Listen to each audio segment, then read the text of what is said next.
Amém. Então vamos lá, começando. Só recordando, lembra, no nosso último encontro, a gente finalizou o capítulo 16 de Números. E no capítulo 16, lá no final, o Arão, ele intercedeu pelo povo, queimando incenso. E assim fazendo expiação dos pecados do povo. Lembra? Quando queimava incenso, o cheiro do incenso subia e ali ele fazia oração, fazia expiação dos pecados e subia para Deus. E no capítulo 16 também houve a rebelião de Corá, lembra? Onde ele e a sua família foram engolidos pela terra por causa da rebelião deles, por causa da rebeldia deles. E também morreram 14.700 pessoas, né? Porque se rebelaram contra Deus. Então agora a gente vai dar continuidade e entrar no capítulo 17, certo? Então vamos lá. Então no capítulo 17, a vara de Arão floresce. Versículo 1, o Senhor disse a Moisés, diga aos israelitas que tragam 12 varas de madeira, uma para cada líder das tribos de seus antepassados. Então, cada um tinha que levar a vara, né? Cada líder tinha que levar a vara. Então, todas as tribos, cada líder tinha que ir lá e apresentar a sua vara. Na vara da tribo de Levi, então quem representava a tribo de Levi era Arão. E também ele tinha que levar lá a vara dele, certo? Aí Deus instrui eles a fazer o quê? Coloque as varas na tenda do encontro, diante da arca que contém as tábuas da aliança, onde eu me encontro com vocês. A vara daquele que eu escolher florescerá, e eu acabarei de vez com a murmuração e as queixas dos israelitas contra vocês. Lembra que eles estavam contestando a autoridade de Arão, então aqui Deus quis fazer de um modo que acabasse com isso, que deixasse mais do que provado que era Deus que tinha escolhido Arão. Aí no versículo 17, então Moisés colocou as varas na presença do Senhor na tenda da aliança. No dia seguinte, quando Moisés entrou na tenda da aliança, viu que a vara de Arão, que representava a tribo de Levi, tinha florescido, produzindo brotos, botões, flores e amêndoas maduras. Versículo 10, o Senhor disse a Moisés, põe a vara de Arão permanentemente diante da arca da aliança, para que sirva de advertência aos rebeldes. Isso acabará com as queixas deles contra mim e evitará mais mortes. Afinal das contas, lembra, a família toda de Corá já havia sido morta, engolida pela terra, e 14.700 pessoas já haviam morrido por causa da rebelião, por causa que eles ficaram contestando tudo que Moisés e Arão falavam, e o pior, contestavam e não aceitavam a decisão, a direção de Deus. Ó, aí, gente, eu coloquei essa imagem pra gente relembrar. Lembra que quando a gente assistiu aquele vídeo 3D do tabernáculo? Dentro da Arca da Aliança, que era ali onde estava separado o último lugar, onde tinha a última cortina, né? Que só o sumo sacerdote tinha acesso. Lá ficava a Arca da Aliança. Quando tirava a tampa da Arca da Aliança, lá tinha o quê? As tábuas da lei, a vara de Arão que havia florescido, então aí a gente entendeu por que a vara de Arão floresceu, e tinha também um vaso com maná, certo?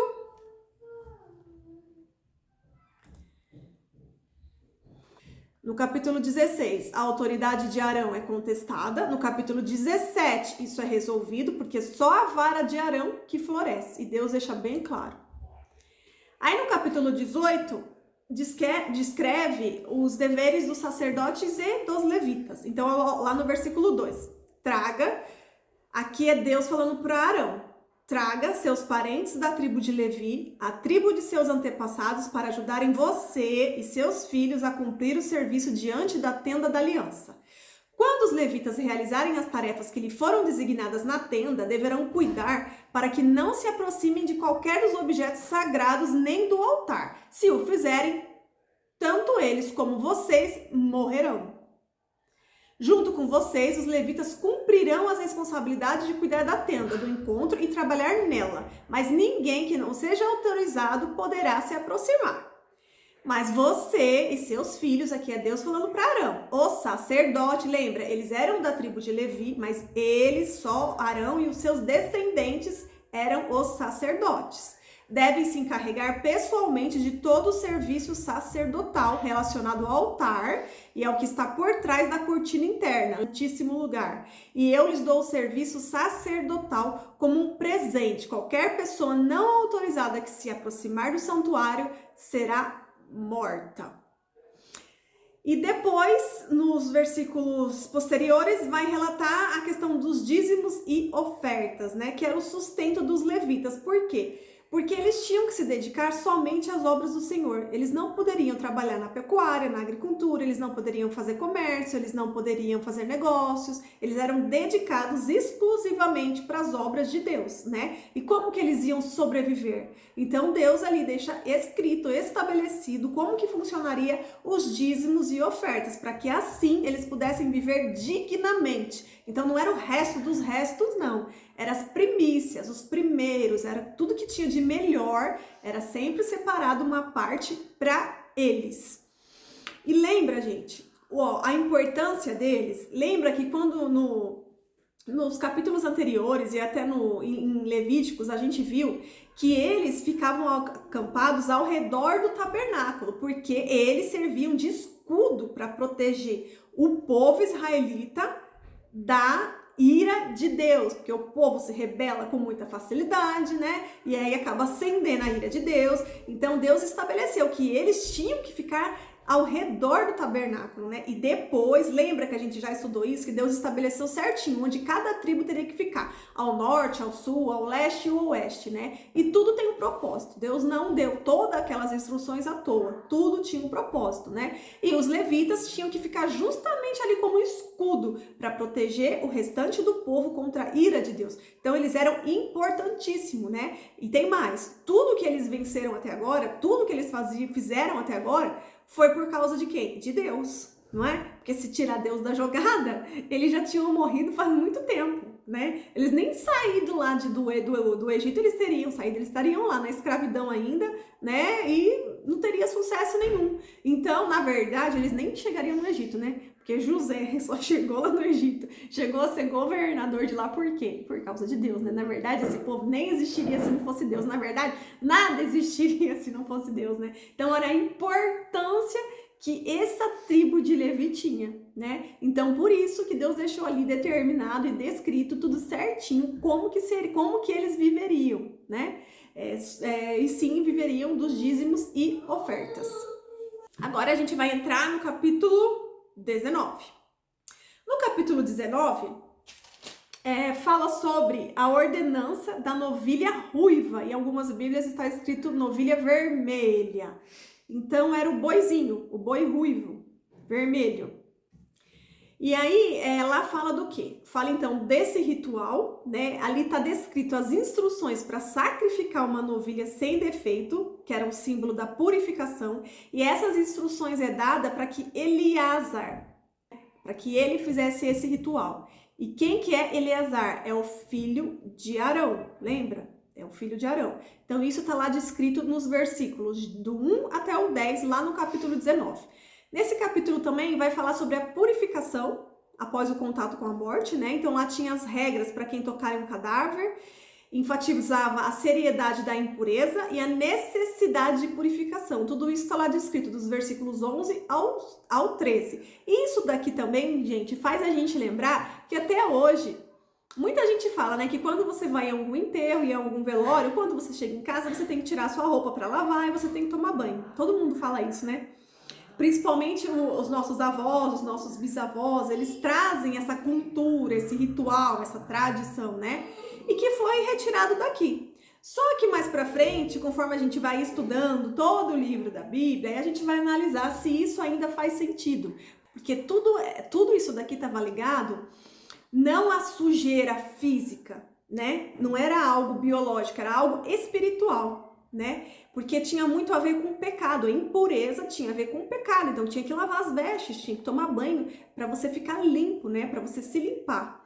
Só que depois, com o sacrifício de Jesus, ele levou sobre si os nossos pecados. E nós pudemos, a partir dali, ser perdoados, né? Então, a gente vai estudando a Bíblia, Deus vai iluminando o nosso entendimento, nós vamos tendo revelações, e aí nós vamos ver se realmente isso continua, se isso se aplica, né? Mas é claro que, igualmente, quando você vai a um hospital, quando você volta do hospital, o recomendado é que você troque a roupa, que você lave, que você tome banho. Por quê? Porque é um ambiente de bactéria, né? É um ambiente que você pode ali ter se contaminado de alguma maneira, né?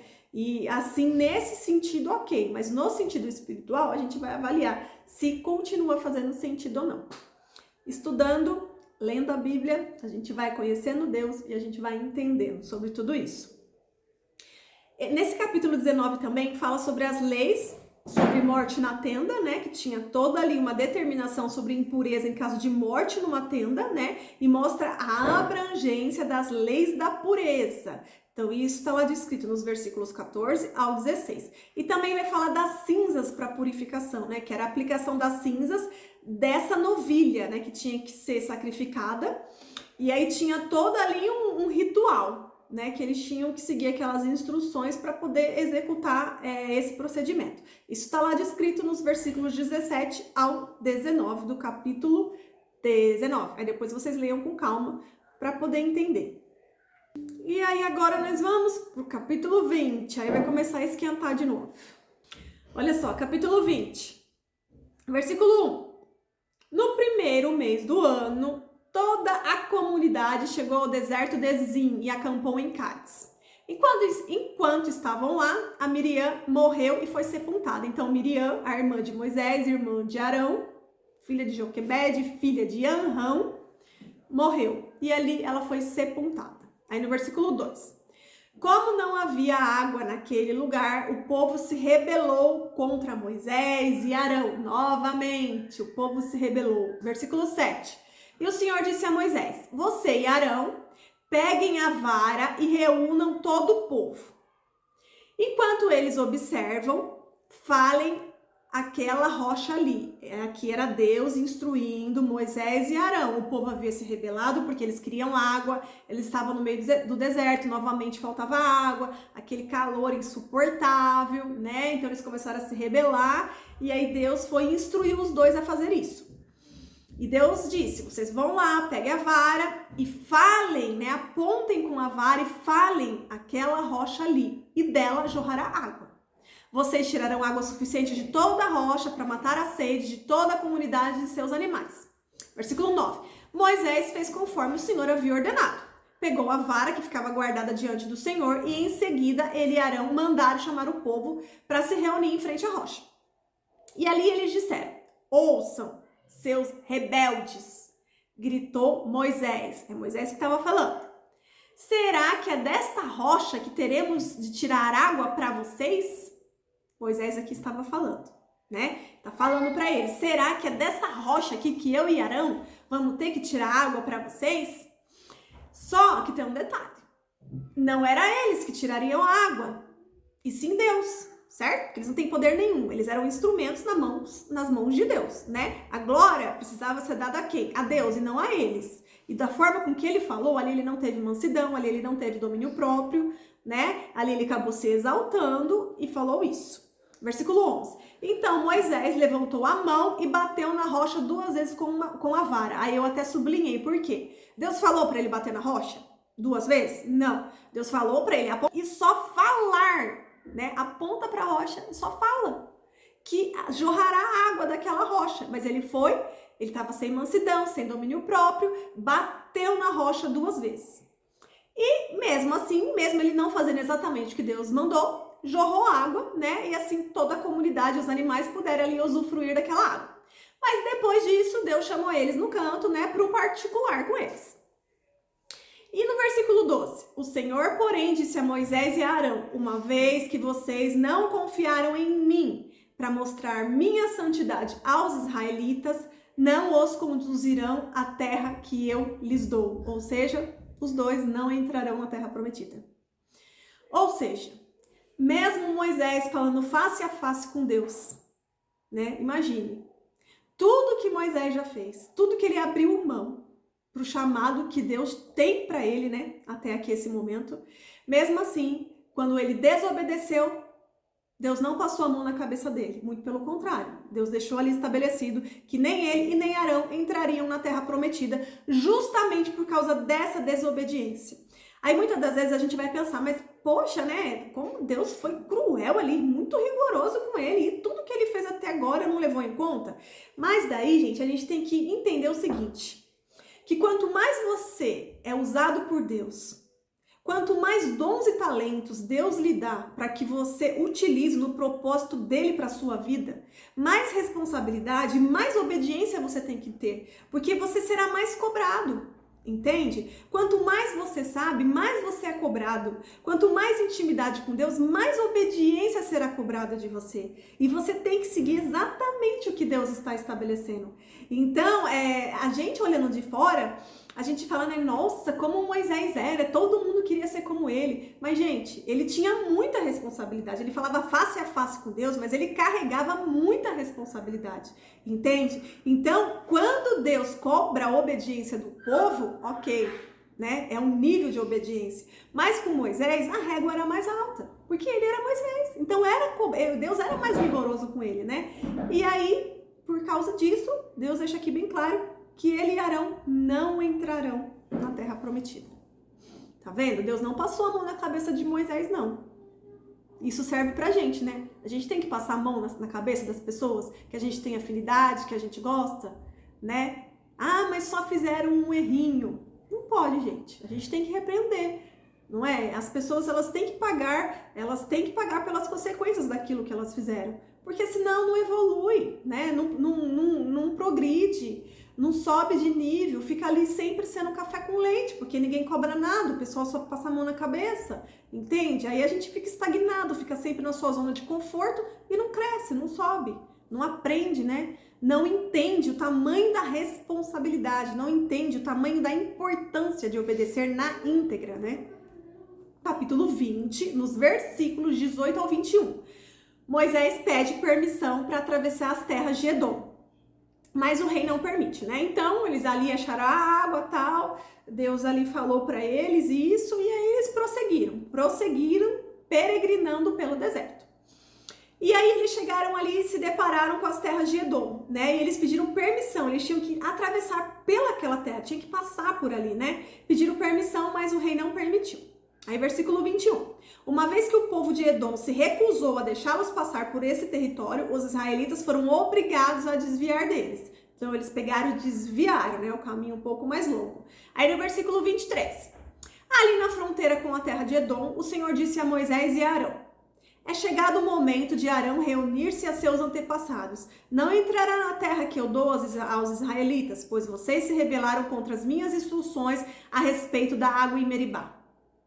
Agora leve Arão e seu filho Eleazar ao monte Or. Em seguida, tire as roupas sacerdotais de Arão e coloque-as em Eleazar, seu filho. Arão morrerá ali e se reunirá aos seus antepassados. Então aqui Arão morre, vai se reunir com seus antepassados e a roupa sacerdotal dele passa para o seu filho. Então agora é o seu filho que fica com a função de sumo sacerdote. Lembra que entra ali na última cortina, no Santo dos Santos, né? Porque vocês lembram do tabernáculo? Tinha o pátio, né? Que era tipo o quintal. Aí depois tinha ali o primeiro acesso, a primeira cortina, né? Que é onde ficava, tinha os pães da preposição, o candelabro, tinha ali onde eles queimavam o incenso. E depois na outra cortina que ficava a Arca da Aliança, que era o Santo dos Santos, né? Então Eleazar ali pegou a função do seu pai, que o seu pai ali morreu e foi sepultado. Aí agora nós entraremos no capítulo 21. Ó, versículo 1. Quando o rei cananeu de Arade, que vivia no Neguebe, soube que o povo de Israel se aproximava pelo caminho que atravessava Atarim, ele os atacou e capturou algum deles. Lembra, eles estão lá peregrinando pelo deserto. Aí aconteceu isso. Aquele rei viu que eles estavam se aproximando, foi lá e atacou e capturou algum deles. Então o povo de Israel fez o seguinte voto ao Senhor. Aí eles começaram a recorrer a Deus, né? Porque eles sabiam que eles sozinhos não iam conseguir coisa nenhuma. Eles foram lá, né, e fizeram um voto ao Senhor. Se entregares este povo em nossas mãos, destruiremos completamente todas as cidades. O Senhor ouviu o pedido do povo de Israel e lhes deu vitória sobre os cananeus. O Senhor deu vitória sobre os cananeus para o povo de Israel, certo? Os israelitas o destruíram completamente e também suas cidades. Desde então, aquele lugar passou a ser chamado de Hormá. E daqui para frente, nós vamos ver Israel sendo vitorioso sobre várias cidades e vencendo várias guerras sobre vários reis. E essa parte aqui, gente, serve muito pra gente refletir, né? Porque quando a gente tá fraco, quando a gente vê que a gente não consegue sozinho, o que a gente faz? Recorre a Deus, não é? Vai lá, se prostra perante Deus. Ai, gente, eu peço oração, orem por mim. Eu tô muito fraca, eu não consigo sozinha, eu preciso de Deus. Aí você vai lá e recorre a Deus, certo? O mundo espiritual existe, as coisas se movem no mundo espiritual e Deus intercede por você e te ajuda, assim como Deus fez aqui. Só que depois, quando tá tudo bem, aí o que você fala?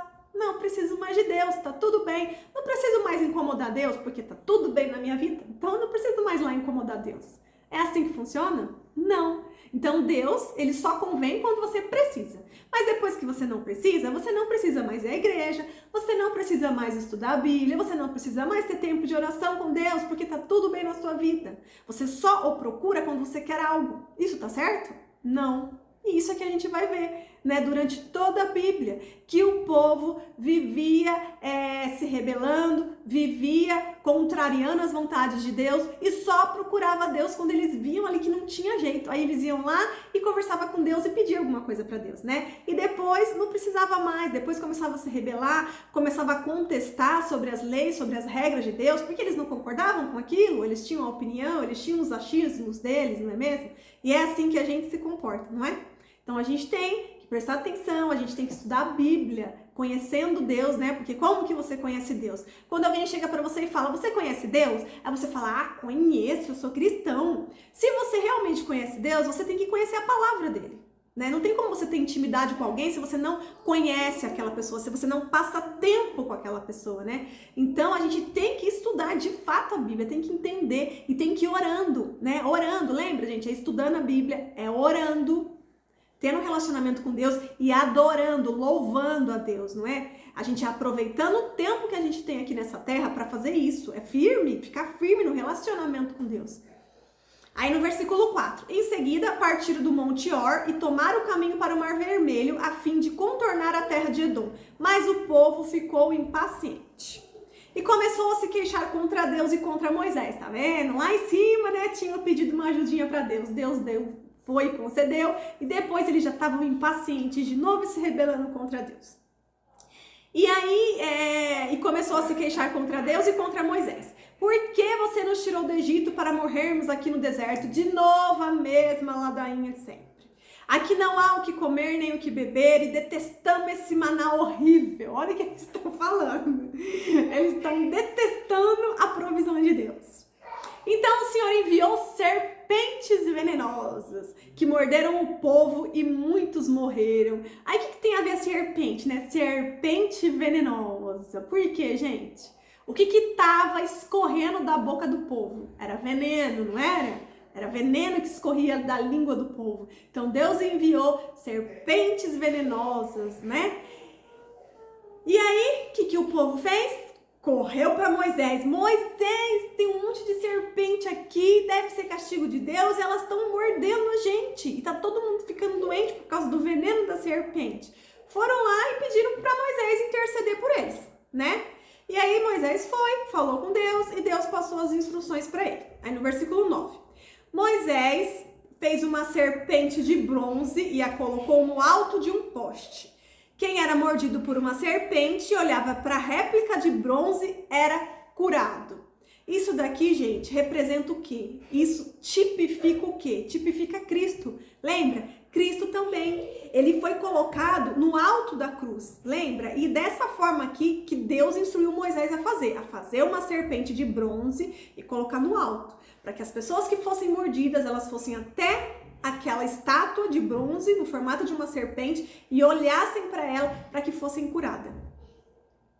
Aí, gente, nesse capítulo, o que a gente consegue refletir? A gente consegue refletir o seguinte, né? Que nunca tem nada tão ruim que não pode piorar. não é mesmo? Porque o povo reclamava daquela situação, né? E aí eles passaram a peregrinar durante 40 anos no deserto, exatamente por causa das murmurações. E tudo estava ruim para eles, né? Nada mais satisfazia eles, né? Mas aí a gente esquece, gente, que tudo que tá ruim pode piorar, não é mesmo? Então a gente tem que tomar muito cuidado com as murmurações. Então sempre quando a gente estiver passando por alguma dificuldade, uma situação difícil, o que a gente tem que fazer? É murmurar? Não. A gente tem que se prostrar perante Deus, se tranca no seu quarto, conversa com Deus, ora com Deus, pede para Ele interceder, pede para Ele mover o mundo espiritual, pede para Ele trazer à sua mente os seus pecados para que sejam confessados e você perdoado e você liberto. Entende? Faça isso. Porque se você só ficar reclamando e murmurando, lembra que a palavra tem poder? Você vai atrair a maldição. E o que tá ruim pode ficar pior, que foi aqui o que aconteceu com eles. Certo? E não adianta a gente ficar murmurando, né? Porque, por exemplo, no caso deles, era tudo o quê? Era a consequência da desobediência deles. Eles estão desde o começo desobedecendo e murmurando. Então, eles estão fazendo o quê? Eles estão pagando pelas consequências da língua deles, do comportamento deles, e coloca a culpa em Deus ainda. Tudo é culpa de Deus, né? É fácil assim a gente fazer isso também, né? Tudo é culpa de Deus. Eu sou a vítima da história e todo mundo é culpado, menos eu. Né? Se você se encontra nessa situação, o que você tem que fazer? É parar com isso. Chega, decida de uma vez por todas e fala, eu não quero mais ser a vítima da história, eu quero ser mais do que vencedora. E com Cristo Jesus você pode ser mais do que vencedora. Né? Sai dessa caixa do vitimismo, porque isso só vai fazer você se afundar cada vez mais. E cada vez mais você vai ficar afundado e distante de Deus. Né? A gente tem que parar com essa história de vitimismo. Então, gente, por causa da língua venenosa do povo, eles foram mordidos por serpentes e o pecado do povo trouxe morte, lembra? Pecado gera morte. Por causa do pecado deles, foi gerado morte. A serpente de bronze, ela tipifica Jesus. Então, Deus ali fez com que Moisés fizesse aquela serpente de bronze justamente para tipificar, entende? Era uma referência para Jesus. Como isso a gente vê desde lá do começo, né? Existem várias referências, tudo que tipifica também a Jesus. Né? E assim, embora aquela réplica, né, que foi ali levantada, ela não tinha veneno, ela tinha cura, não é? Então ela era uma réplica, mas aquela réplica não era venenosa, muito pelo contrário, ela trazia cura, não é? Ela matava aquele veneno no corpo das pessoas para que as pessoas pudessem ser curadas e libertas daquele pecado, assim como Jesus na cruz. Ó, gente, vamos refletir agora em João capítulo 3, lá no versículo 14, porque faz menção a esse capítulo de Números. Olha só o que diz lá. João capítulo 3. Versículo 14. E como Moisés no deserto levantou a serpente de bronze numa estaca, também é necessário que o Filho do Homem seja levantado, para que todo o que nele crer tenha a vida eterna. Porque Deus amou tanto o mundo que deu seu Filho único, para que todo o que nele crer não pereça, mas tenha a vida eterna. Deus enviou seu Filho ao mundo para não condenar o mundo, mas para salvá-lo por meio dele, entende? Jesus não veio para julgar ou para condenar, ele veio para nos salvar e por isso ele foi o sacrifício vivo naquela cruz, não é? Então todos nós que fomos um dia mordidos, feridos de morte por conta do pecado, olhando para Cristo na cruz, que se fez semelhante a nós, nós podemos ser curados. Então, assim como aquele povo no deserto, olhando para aquela serpente, eles puderam ser curados. Nós hoje, olhando para Jesus, gente, olha para o alto, é sempre do alto que vem o socorro. Nós também podemos ser curados. Ó, aí em Números, capítulo 21. Então, eles seguiram peregrinando, certo? Então, Moisés fez ali aquela serpente de bronze, de cobre, né? Ah, e outro detalhe que eu tenho que falar aqui, gente. A serpente, ela era feita de cobre, de bronze, né? Porque ela faz menção ao juízo divino. Lembra, lá no tabernáculo, quando a gente estudou, lá o altar de sacrifício ele era revestido, lembra? De bronze, de cobre. E também a pia, lembra a pia de bronze? Quando eles tinham que lavar as mãos e os pés, também ali ela era revestida de cobre e de bronze, né? E ali servia para quê? É para purificação, não é? Era para lavar, tinha que se purificar. Então foi exatamente por isso que Deus pediu que ele fizesse desse metal, né? Tudo ali tem um significado, nada era por acaso. É para que você pudesse olhar, você pudesse ser curado e para que você pudesse se purificar, ser purificado. Ó, então, aí eles seguiram peregrinando, né? E aí eles precisavam passar agora pelo território de Seom. Mas o rei não permitiu que eles atravessassem por ali. E ainda mobilizou todo o exército dele e atacaram para atacar Israel. Então lembra, anteriormente, eles já solicitaram para o rei, que também não deixou, aí eles desviaram. Aí depois eles acabaram ali de vencer uma guerra, né? Eles intercederam ali, pediram para Moisés interceder por eles. Eles venceram, Deus deu a vitória para eles. Depois eles começaram a se queixar novamente, a se rebelar contra Deus. Aí Deus enviou serpentes, que eles foram mordidos. E Moisés, seguindo as instruções de Deus, fez a serpente de bronze. Quem olhava para lá era curado, né? E agora, de novo, uma nova situação de guerra, né? E aí, como o rei não permitiu, e ainda reuniu o exército para atacar os israelitas, né? E isso aconteceu, essa guerra aconteceu ali em Jaza. Aí no versículo 24, e o povo de Israel massacrou pela espada os amorreus e ocupou seu território desde o rio de Arnon até o rio de Jaboque. Avançaram apenas até a fronteira com os amonitas. Lembra, gente, quem são esse povo? Os descendentes de Ló com sua filha, lembra? Lá, quando a mulher de Ló olhou para trás e virou estátua de sal, o Ló prosseguiu com as suas duas filhas. As suas duas filhas embebedaram Ló, não é? E aí elas engravidaram do seu próprio pai, que geraram nações inimigas do povo de Israel. Essa daqui é uma das nações, com uma das filhas que foi gerada através de uma das filhas de Ló. Aí no versículo 25, o povo de Israel capturou todas as cidades dos amorreus e se estabeleceu nelas, incluindo Esbom e os vilarejos ao redor. Esbom era a capital de Seom, rei dos amorreus. Quem eram os amorreus? Eram descendentes de Canaã. Quem era Canaã? Filho de Cã. Lembra que foi amaldiçoado? Pois é. Ele havia derrotado o rei moabita anterior e tomado todas as suas terras até o rio de Arnon. Então vocês viram? Aqui eles venceram essa guerra, certo? E em seguida voltaram e marcharam pelo caminho até Bazã. Mas o rei Og de Bazã e todo o seu povo os atacaram em Edrei.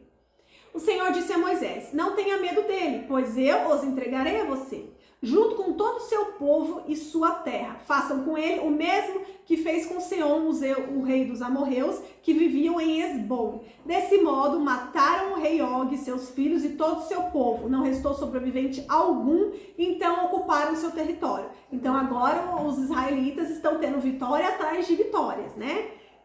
Que estão indo, mas quem está indo na frente lutando por eles é Deus, não é mesmo? Porque eles nem tinham poder bélico, eles não tinham estrutura, eles não foram nem sequer treinados para isso.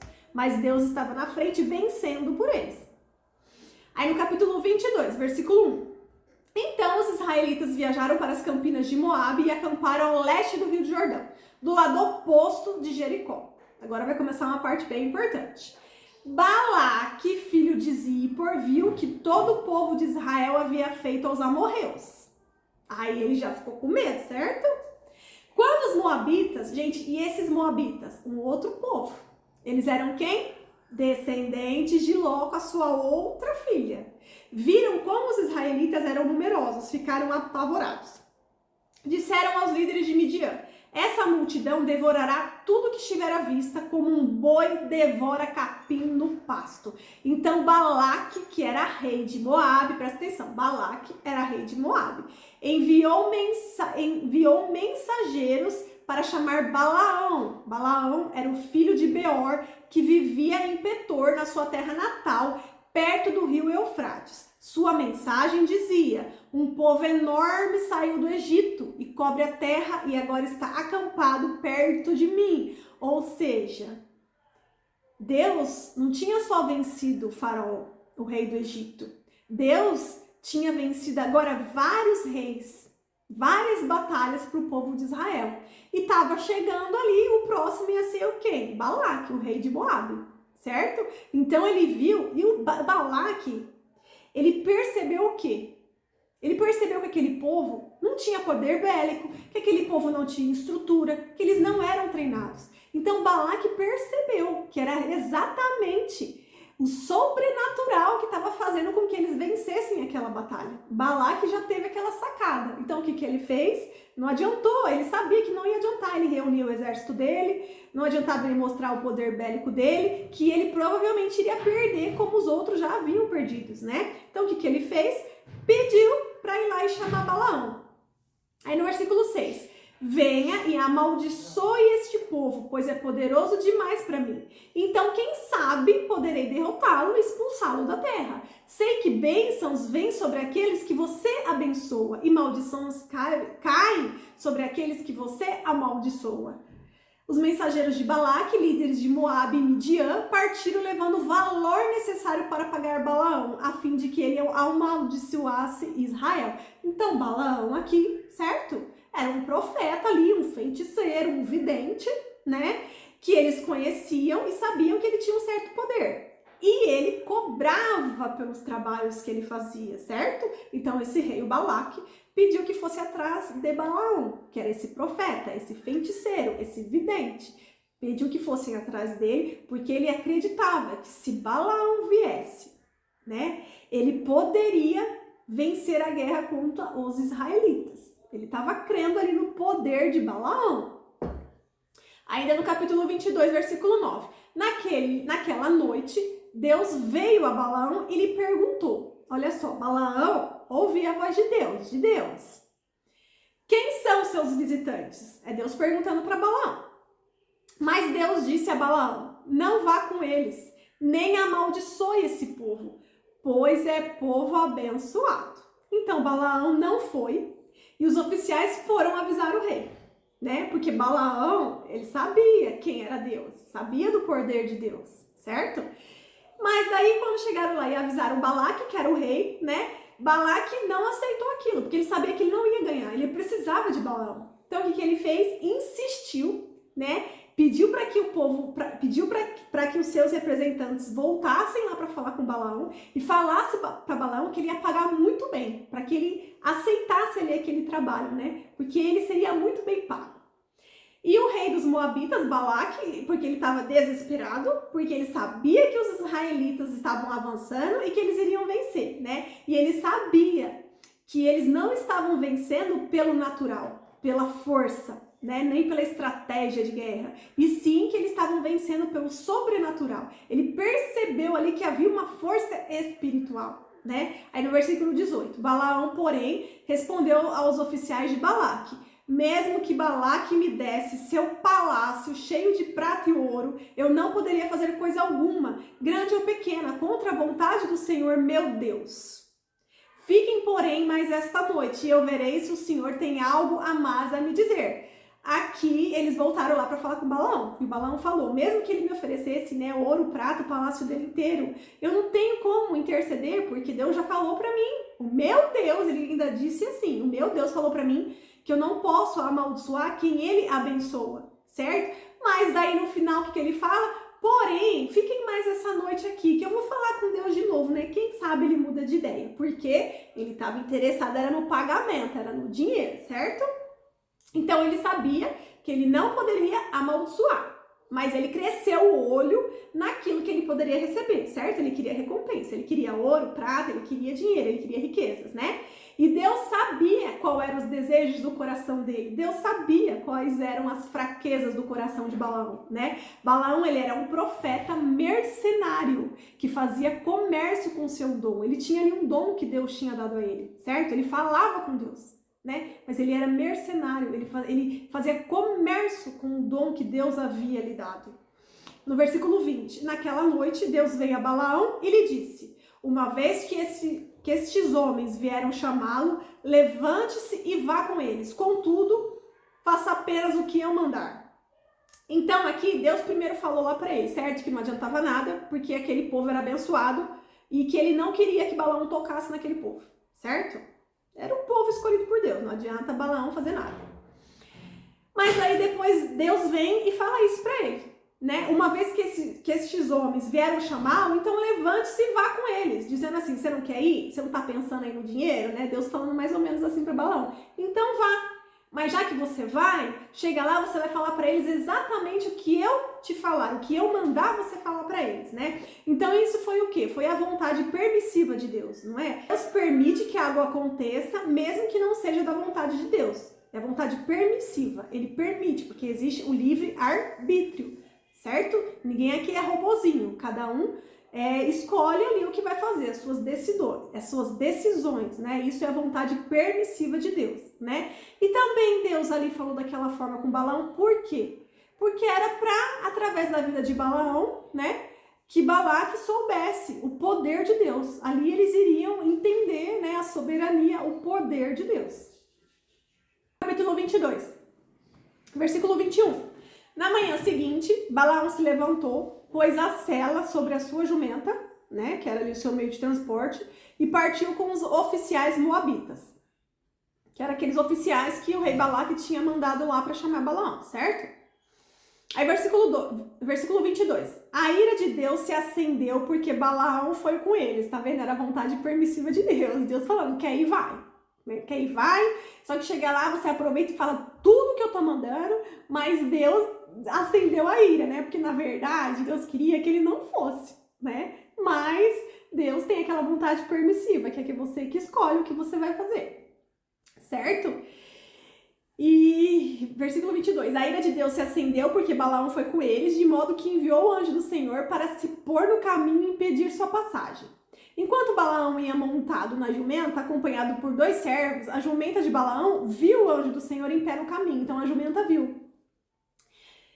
O anjo do Senhor segurando uma espada. A jumenta se desviou do caminho e saiu para o campo, mas Balaão bateu nela e a fez voltar para o caminho, porque a jumenta estava vendo o anjo do Senhor ali, mas Balaão não estava vendo. Versículo 28.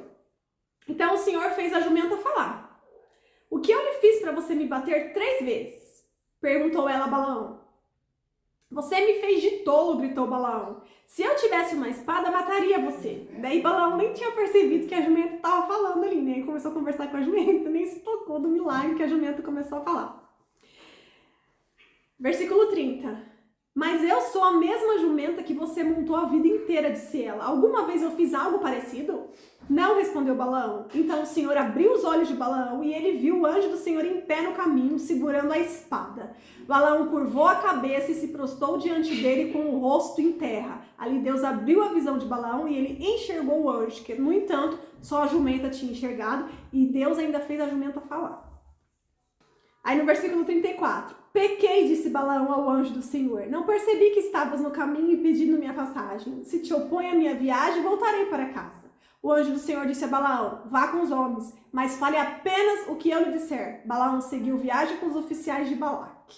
Versículo 41, na manhã seguinte, Balaque subiu com Balaão até o Bamote Baal. De lá podiam ver uma parte do povo. Então vamos entender aqui. O povo de Israel, os israelitas, estavam acampados, certo? E Balaão foi até lá no encontro de Balaque e eles subiram esse monte. Lá em cima do monte, eles podiam avistar todo ali o pessoal, os israelitas acampados. Lembram? Eles eram em muita gente. Algumas pessoas já haviam morrido durante todo esse trajeto. Até mesmo Deus já havia matado algumas pessoas, porque a ira dele se acendeu contra a rebeldia de alguns, mas mesmo assim haviam muitas pessoas. Aí no capítulo 23, Balaão instrui Balaque a construir 7 altares com sacrifícios e oferecer a Deus. E então Deus veio ao encontro de Balaão, que transmitiu uma mensagem para Balaque, que não tinha como ele amaldiçoar quem Deus abençoa. E Balaão ele estava falando para o rei, eu vim até aqui, certo? Mas eu deixo bem claro para você que não tem como eu conseguir amaldiçoar quem Deus abençoa. Aí no versículo 11. Então o rei Balaque disse a Balaão, o que você me fez? Eu trouxe aqui para amaldiçoar meus inimigos e em vez disso você os abençoa, né? Porque ali eles tinham levantado sacrifícios, né? Levantaram ali altar, estavam sacrificando animais, né? Achando que Deus ia aceitar aquele sacrifício. Mas Deus não vai aceitar. E Balaão já tinha falado isso para Balaque desde o início, mas mesmo assim ele queria tentar, certo? E aí o rei ficou nervoso e falou, peraí, né, eu fui lá, chamei você para vir aqui, eu vou te pagar por esse serviço, e em vez de você fazer o que eu te pedi, você está fazendo o contrário, né? Aí no versículo 12, Balaão respondeu, como eu poderia transmitir algo diferente daquilo que o Senhor pôs em minha boca? Então Balaque lhe disse, venha comigo a outro lugar, dali você verá outra parte do povo, mas não ele todo, amaldiçoou dali o povo. Então eles estavam ali numa região no lado do monte, né? Eles estavam no alto, o pessoal todo ali, os israelitas acampados embaixo, de lá de cima eles avistavam o pessoal acampado, dali eles levantaram altares, tentaram amaldiçoar dali, mas não deu certo. Aí o rei Balaque pensou o quê? Então vamos agora do outro lado. Quem sabe do outro lado eles estão enfraquecidos e dali a gente consegue amaldiçoar. Aí foram tentar lá pelo outro lado. Sabe quando o inimigo vem tentar atacar você em áreas da sua vida?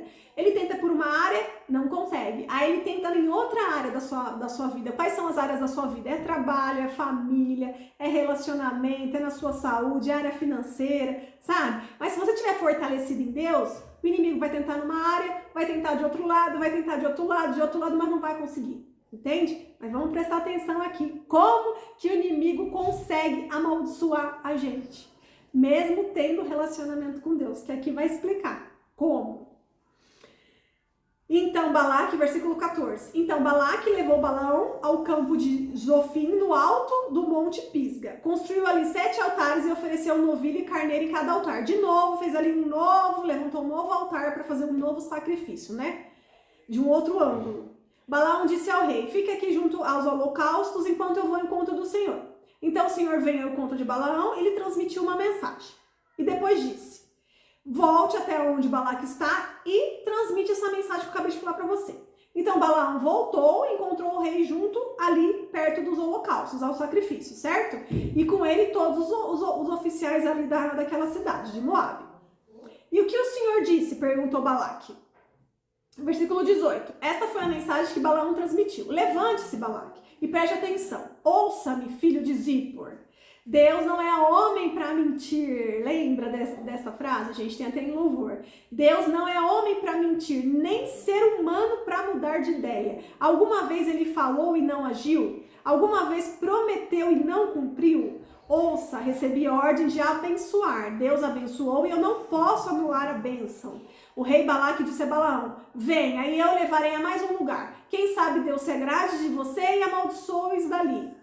Olha só, Balaque era insistente, ele já tinha feito ali, levantado o altar de sacrifício num lugar, não deu certo, ele foi tentar por um outro ângulo, não deu certo, mas ele sabia que ele não tinha outra solução para poder vencer os israelitas. Então ele queria ali encontrar um meio, né, espiritualmente de vencer aquela batalha, porque ele sabia que se fosse ali para a guerra junto deles, ele iria perder, né, porque ele sabia que era algo sobrenatural que fazia com que eles vencessem as guerras. Então Balaque levou Balaão até o topo do Monte Pior, de onde se vê todo o deserto. E novamente ele fez ali todo o ritual, matou mais animais ali à toa, era 7, depois mais 7, depois mais 7. E o Espírito de Deus veio sobre Balaão e novamente abençoou o povo de Israel. Então, em vez de Balaão, né, fazer todo o ritual e amaldiçoar, ele não conseguia, porque a boca dele não saía maldição, saía só bênção, né? E ele tinha que dizer tudo aquilo que o anjo do Senhor ou que Deus estava revelando a ele. Ele não podia amaldiçoar. E ele era mercenário, mas ele não era bobo. Ele sabia que ele não podia ali lutar com Deus, fazer o que Deus estava falando para ele fazer o contrário, certo? Aí no capítulo 24, versículo 10. O rei Balaque se enfureceu contra Balaão, né? Porque estava pagando para ele fazer um negócio, ele está fazendo ao contrário. Batendo as palmas das mãos, gritou: eu os chamei para amaldiçoar meus inimigos. E em vez disso, você os abençoou 3 vezes. Vá embora, volte para casa. Eu lhe prometi uma grande recompensa, mas o Senhor o impediu de recebê-la. Balaão disse a Balaque: você não se lembra do que eu expliquei a seus mensageiros? Eu lhes avisei. Mesmo que Balaque me desse o seu palácio cheio de prata e ouro, eu não poderia fazer coisa alguma, boa ou má, contra a vontade do Senhor, né? Avisei que só poderia fazer aquilo que o Senhor dissesse. Agora volto para o meu povo, mas primeiro lhe direi o que esse povo fará ao seu povo no futuro. E os próximos versículos ele fala de todas as conquistas que Israel faria. Então, o rei falou para ele, já que você não conseguiu fazer o que eu queria, também não vou te pagar não, e você pode voltar para sua terra, né? Mas Balaão era mercenário, lembra? Ele queria ali o dinheiro, certo? Ele não queria desobedecer a Deus, mas ele queria o dinheiro, ele queria a recompensa, ele queria as riquezas, certo? E, gente, Balaão, ele era um profeta que usava os seus dons para benefícios próprios, certo? Aqui já deu para perceber, desde o começo, quando falou ali que tinha que pagar pelos trabalhos dele, né? E um profeta fora do propósito de Deus, ele se torna o quê? Um vidente, um feiticeiro, né? Porque ele não é usado só por Deus, entende? Ele quer vender os serviços dele, ele quer aproveitar os dons que Deus deu para ele para benefício próprio, para ganhar dinheiro, né? E esses feiticeiros videntes, eles fazem o quê? Eles fazem trabalhos, eles fazem macumbaria, né? Fazem trabalhos espirituais por dinheiro. Sabe quando você vê aí colado nos postes? Fazemos amarração para casamento, fazemos amarração para não sei o que lá. É isso, é esse tipo de trabalho que esse povo oferece, né? E também, gente, o inimigo, Satanás, ele sabia quais eram as fraquezas de Balaão. Ele sabia que ali o dinheiro, né, era sempre ali e pegava muito forte ali no coração de Balaão, né? Ele sabia do que Balaão gostava, né? E ele trabalhava nisso, né? O inimigo, ele não dá descanso. Ele sabe quais são as nossas fraquezas e ele investe nisso pra gente poder cair em tentação, né? E ao invés, né, dele usar os dons dele para Deus, ele acaba fazendo o quê? Servindo o inimigo com os dons dele, com os dons que Deus deu. Olha só a responsabilidade, olha o perigo. Tem muita gente que faz isso, hein? Aí nós já vamos entender essa parte. Vamos prosseguir aqui.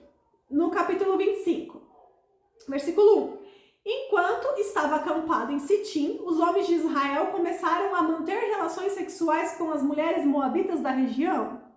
Então Balaão foi lá tentar fazer todo aquele ritual lá, né? Mas não deu certo. Mas antes de ir embora, ele deu ali umas dicas pro rei, certo? E falou também nos próximos versículos tudo que ia acontecer, tudo que ia acontecer com o povo de Israel. Todas as conquistas deles e tudo mais, né? E aí, enquanto os israelitas estavam lá acampados, né, próximos a essas cidades, o que aconteceu? Os homens de Israel começaram a manter relação sexual com as mulheres moabitas da região. Então, sabe, as moabitas eram bonitinhas, usavam aquelas roupinhas apertadas, tinham uns corpinhos muito bonitinhos e chamaram a atenção dos israelitas. E eles começaram a se misturar, ter junção carnal com elas. Tipo as piricrente, sabe? Tipo isso. Essas mulheres os convidaram para os sacrifícios a seus deuses. O povo participou da festa e adorou os deuses de Moabe. Então, olha só, eles começaram a se misturar, entende? Eles começaram a se relacionar com aquele povo que adoravam os outros deuses e ainda começaram a adorar outros deuses, porque estavam apaixonados por aquelas meninas, que elas falavam, não tem problema não, vamos adorar e idolatrar outros deuses. E aí eles começaram a fazer isso. Versículo 3. Assim os israelitas prestaram culto a Baal e Peor. Eles prestaram culto a Baal.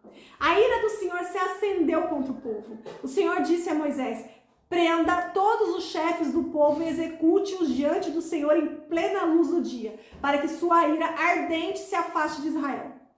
O Senhor disse a Moisés, no versículo 16, ataque os midianitas e destrua-os, porque eles atacaram vocês, enganando-os no incidente em Pior, e também por causa de Cosbe, filha da chefe midianita, que foi morta durante a praga causada no incidente de Pior. Aí depois, quando vocês lerem os outros capítulos, vocês vão entender. Mas vamos aqui analisar, certo? Então, todos aqueles rituais lá que Balaque queria pagar para Balaão fazer, não deu certo, certo? Não deu certo. Mas vamos lá agora em Apocalipse capítulo 2, versículo 14.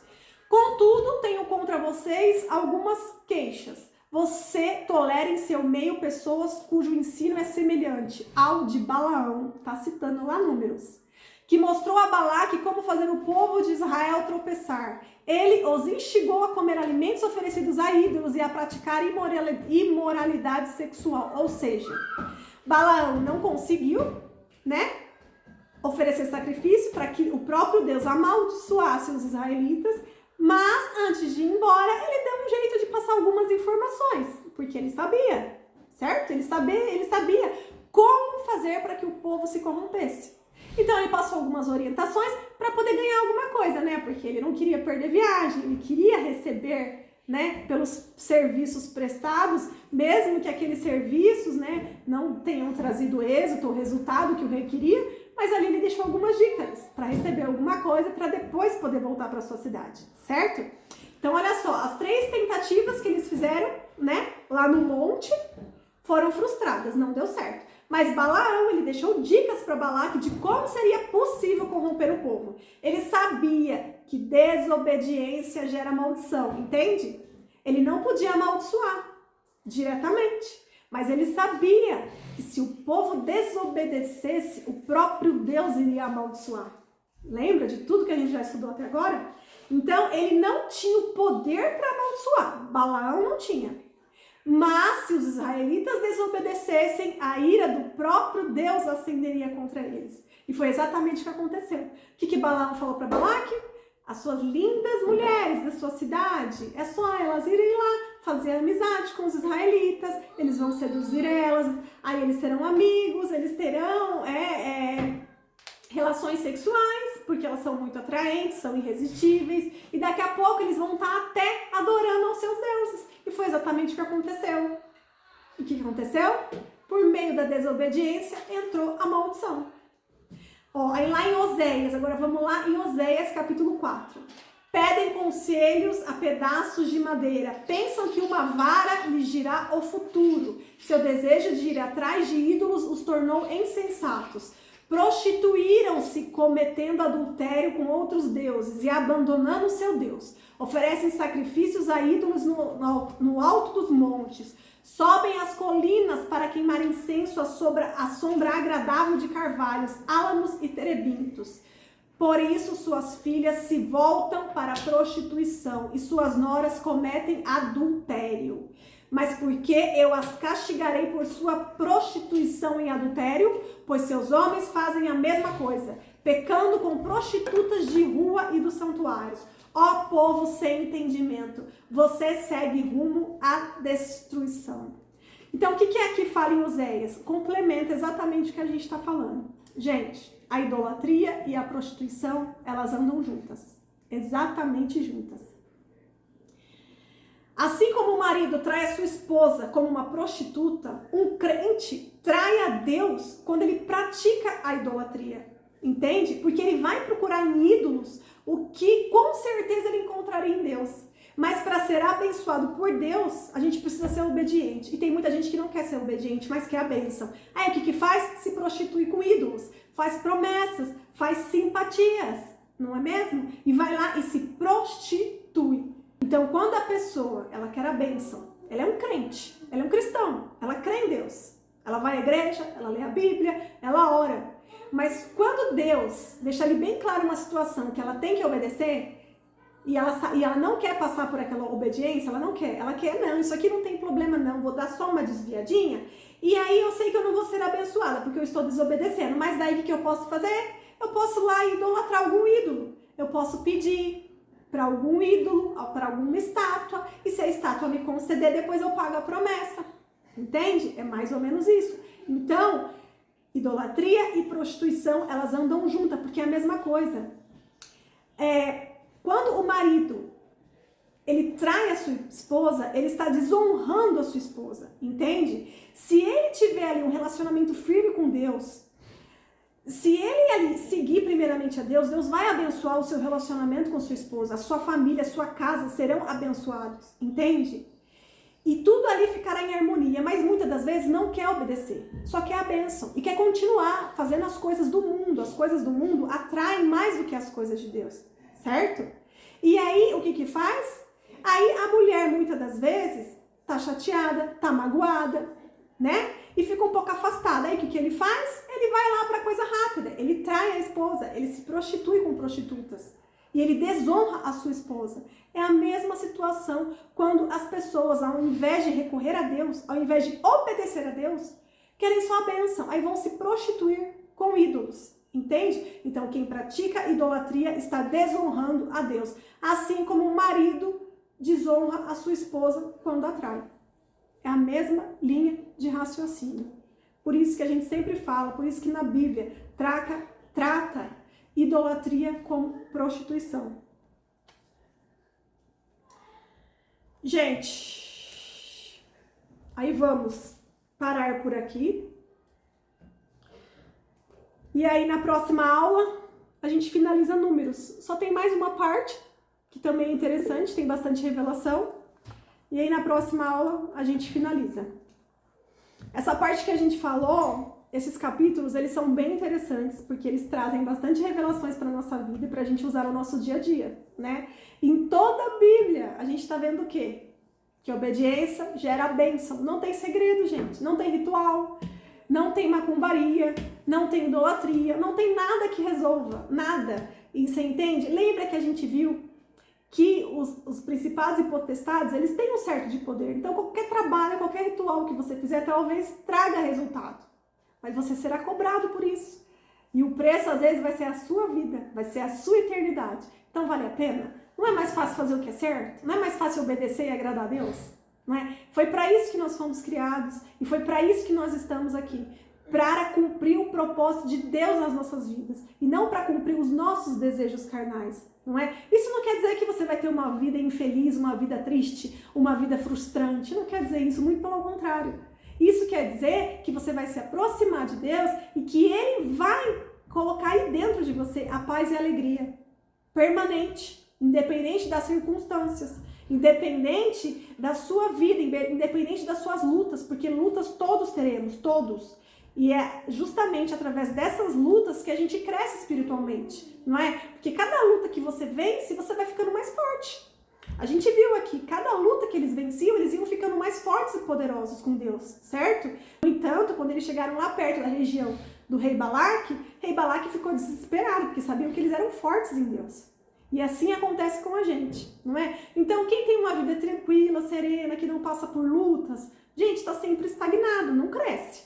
Quando vier a primeira luta, é capaz de já morrer, entende? Porque não acrescentou nada, não se fortaleceu, entende? E quando a gente vive exatamente o propósito de Deus, várias lutas são colocadas no nosso caminho, porque é justamente para a gente ficar forte, para a gente subir de nível, entende?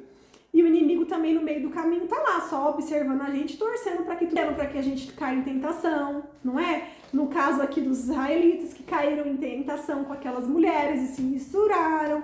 Assim acontece na nossa vida no dia a dia, não é? O inimigo torce, ele sempre tá rondando, né? E não é bobagem, não é conto da carochinha, é exatamente isso que acontece.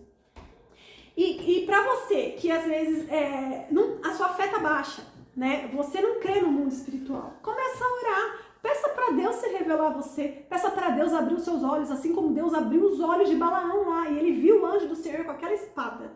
Peça para Deus abrir os seus olhos, para que você enxergue. Entende? Se você é como Tomé, que só acredita vendo, então peça para Deus te mostrar. Ele vai abrir os seus olhos, ele vai te mostrar, né? E a partir dali, por favor, obedeça. Não faça como os israelitas, não é? Que viram bênção atrás de bênção e mesmo assim eles se rebelavam, porque eles queriam que a vontade deles prevalecesse e não a vontade de Deus. E assim eles peregrinaram tantos e tantos anos por aquele deserto, né? Sendo que nem tinha necessidade. Era só eles terem obedecido a Deus, que eles chegariam bem antes na terra prometida. Obrigada, Senhor. Obrigada por esse momento, papai. Muito obrigada, Senhor. Que cada uma aqui, papai, que ouviu a sua palavra, Senhor. Que cada uma que consiga levar para o seu lar, papai, para o seu lar a sua palavra. Que a gente consiga colocar em prática, Senhor. Que a gente consiga obedecer, papai, te obedecer. E que dessa forma, Senhor, a gente possa ser abençoado, Senhor. Muito obrigada, Senhor. Muito obrigada pelas suas revelações, papai. Muito obrigada por nossas vidas, Senhor. Muito obrigada pelas lutas que o Senhor coloca em nossos caminhos, porque sabemos que estamos sendo fortalecidos, papai. Sabemos que tudo aquilo que o Senhor coloca nas nossas vidas é porque nós temos a capacidade de resolver, Senhor. Ilumine o nosso entendimento para isso, papai. Muito obrigada, Senhor. Muito obrigada, Jesus, pelo seu sacrifício naquela cruz. Muito obrigada. Em nome de Jesus, amém. Amém. Obrigada, gente.